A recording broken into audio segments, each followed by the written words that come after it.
கிறிஸ்துவுக்குள் பிரியமானவர்களே, இயேசு கிறிஸ்துவின் நாமத்தினாலே இந்த நாளிலும் கூட உங்களை நான் வாழ்த்தி ஆசீர்வதிக்கிறேன். ஜெபிக்கிற ஒவ்வொரு பிள்ளைகளுக்கும் தேவனோட தயவுள்ள கரம் உங்களோடு கூட இருக்கிறதை, நம்பிக்கையற்ற சூழ்நிலையும் நம்பிக்கை தேவன் தருகிற வேத பகுதிகளை நாம் வேதத்திலிருந்து இன்றைக்கு உங்கள் பிள்ளைகளை குறித்து உங்களுக்கு நம்பிக்கை உண்டாகும்படி நான் இந்த வேத பகுதியை வாசிக்கிறேன். 1 கொரிந்தியர் 2:9 எழுதியிருக்கிறபடி, தேவன் தம்மேல் அன்பு கூறுகிறவர்களுக்கு ஆயத்தம் பண்ணினவைகளை கண் காணவும் இல்லை, காது கேட்கவும் இல்லை, அவைகள் மனுஷனுடைய இருதயத்தில் தோன்றவும் இல்லை. ஆமென், ஹல்லேலூயா, ஸ்தோத்திரம். நீங்க பார்த்தீங்க என்று சொன்னா, எதிர்காலத்தை பற்றி எந்த நம்பிக்கையும் இல்லை என்று சில பிள்ளைகள் சொல்லிக்கொண்டே இருப்பார்கள் உங்கள் வீட்டுல. ஆனால் அவங்க முன்னேறி செல்வதற்கு நிறைய காரியங்களுடைய வாழ்க்கையில் தடையாக காணப்படுங்க. அதெல்லாமே அவர்களாக வருத்தி வைத்துக் கொண்டதுதான். ஆனால் என் தேவனாகி கர்த்தர் பிசாசானவனுக்கு எவ்வளவு தூரம் நம்ம பிள்ளைகள் அவருடைய வாழ்க்கையில் இடம் கொடுத்தார்களோ, பிசாசானவன் தேவன் எந்த பிள்ளையை ஆசீர்வதித்து அந்த பிள்ளையை உயர்த்தி வைக்க வேண்டும் என்று அவர் ஏற்கனவே முன்குறித்து எழுதி வைத்திருக்கிறாரோ, அது அவனுக்கு தெரிந்தபடினால்தான் அப்படிப்பட்ட பிள்ளைகளுடைய வாழ்க்கையில் அவன் விளையாடுவான். பிள்ளைகளை கர்த்தராகிய தேவன் ஆசீர்வதிக்கிறதை நாம் காணக்கூடாதபடி பெற்றோர்களும் எவ்வளவோ ஜெபித்திருப்பீங்க. அநேக ஜெபிக்கிற வீடுகள் அநேக போராட்டங்கள் காணப்படும்.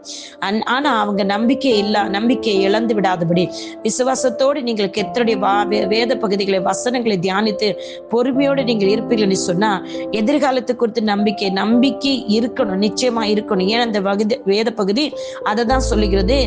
எதிர்காலத்தில் சில அற்புதமான விஷயங்களை காணப்போகிறோம் என்று நம்பணும். ஏன் காரணம் என்னவென்றால், தேவன் நம்மை நேசிப்பவர்களுக்கு இப்படிப்பட்ட ஆயத்தம் செய்து வைத்திருக்கிறார். ஏற்கனவே ஆயத்தமா இருக்கிறதுங்க.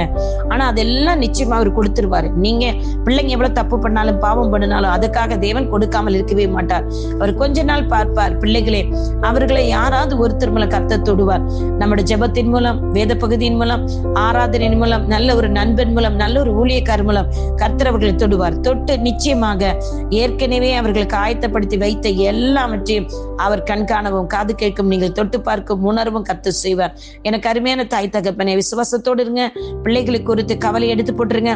ஜெபிங்க, விடாம ஜெபிங்க, உபவாசம் பண்ணுங்க. ஊழியக்காரர்களை வீட்டிற்கு அழைத்து ஜெபிங்கள். நிச்சயமாக நம்ம பிள்ளைகள் கடந்து போகிற பாதை, நம்முடைய பிள்ளைகளை பிசாசு சோதித்துக் கொண்டிருக்கிறார். நம்முடைய பிள்ளைகளின் பாவங்கள் தான் அவர்களை பிசாசானவன் தான் சோதித்துக் கொண்டிருக்கிறான். அதுல இருந்து அவனுக்கு வெளியே வர தெரியல. அப்படிப்பட்ட பிள்ளைகளால் இன்றைக்கு என் தேவனாகிய கர்த்தர் அவருடைய எதிர்காலத்தை குறித்து உங்களுக்கு நம்பிக்கை கொடுக்கிறார். இந்த வேத பகுதியின் மூலம் விசுவாசிங்க.